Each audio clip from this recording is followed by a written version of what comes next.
Where do babies come from? The age-old question that young children ask their parents. Not always knowing what to tell a child, we revert to the old story of the birds and the bees, or even the story of the stork bringing the baby to the doorstep. Well, what happens when that child's grown up, is now 12 years old, and asks the same question but in more details? How do we educate them about sex now? Well, we're all once there, but how did you learn about sex?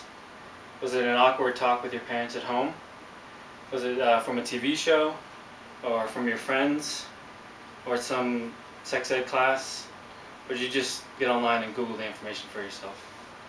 There's so many ways preteens and teens are being educated about sex, but are they the right ways, and are they getting the right messages? I've wondered that since I watched my sister get pregnant her senior year of high school and witnessed numerous girls under 16 have babies while working in the hospital. Sex education should be mandatory in all middle and high schools around the nation to help lower the teenage pregnancy rates, lower the increasing number of sexually transmitted diseases, and to eliminate the confusion and mixed messages about sex that our teenagers are receiving today. First, with our current system of sex education, there are an increasing number of teen pregnancies. The lack of knowledge these teenagers have caused them to have unprotected sex, leading to an early pregnancy and the many consequences that come with that. Pregnant teenage girls now have to take time out of high school to have a baby and to take care of the baby, depending on how much support they have at home, forcing some to drop out of school. In 2006, the pregnancy rate was 71.5 pregnancies per 1,000 women aged 15 to 19. The less information female teenagers have about protection and contraceptives, the more teenage pregnancies we're going to have. At the same time, an increasing number of sexually transmitted diseases, STDs, in teenagers also come into light. Another negative current trend to our sex education system is the increasing number of STDs. Without the proper education to have safe sex, many kids are choosing to have sex and are doing so unprotected, therefore spreading many serious diseases from gonorrhea and chlamydia to HIV and AIDS. Many people feel that teenagers should only be taught about abstinence in schools, but if this is done, what happens to education about using protected sex such as condoms? It becomes non-existent in teenagers' minds, so when they do choose to have sex, they don't think twice about it and practice unsafe sex, and therefore possibly contracting an STD. In a study, 15 to 24-year-olds account for nearly half of the 18.9 million new cases of STDs each year. Lastly, we need to eliminate the confusion and mixed messages about sex that our teenagers are receiving today. Between the media, internet, and friends at school, many teenagers are getting very mixed messages about sex.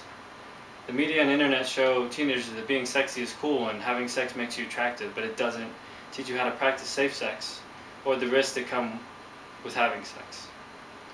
Some of the information they find using these sources can be accurate and some inaccurate. In an article on avert.org, it states that sex education is also finding out what young people already know and adding to their existing knowledge and correcting any misinformation they may have. For example, young people may have heard that condoms are not effective against HIV or that there is a cure for AIDS. Therefore, it is important to provide information which corrects mistaken beliefs. Additionally, more confusion for our teenagers also comes from two different types of sex education that are taught in our systems: abstinence only and comprehensive sex education.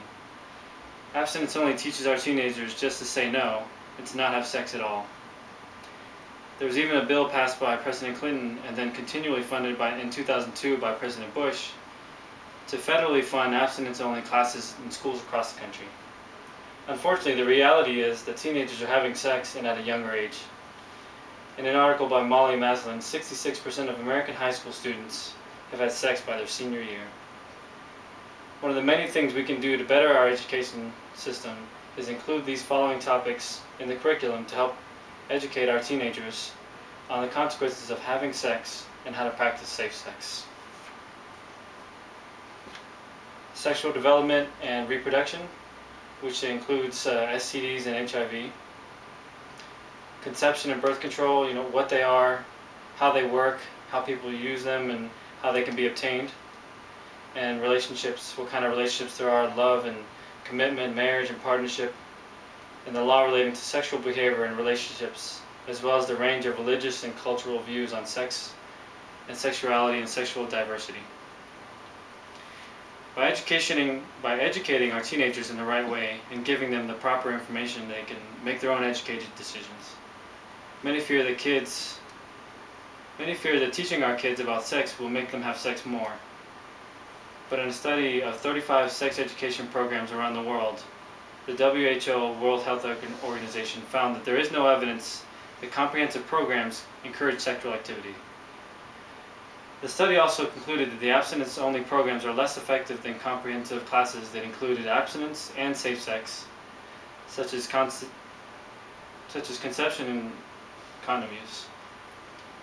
An interesting study by Advocates for Youth shows how the U.S. stacks up versus Europe.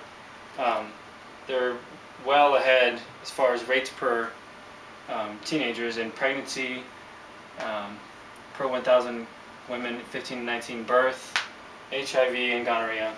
And a direct quote from this study: if society in the United States became more comfortable with sexuality, and if governmental policies created greater, easier access to sexual health, information and services, adolescent sexual health outcomes could improve markedly. By Amy Fiju.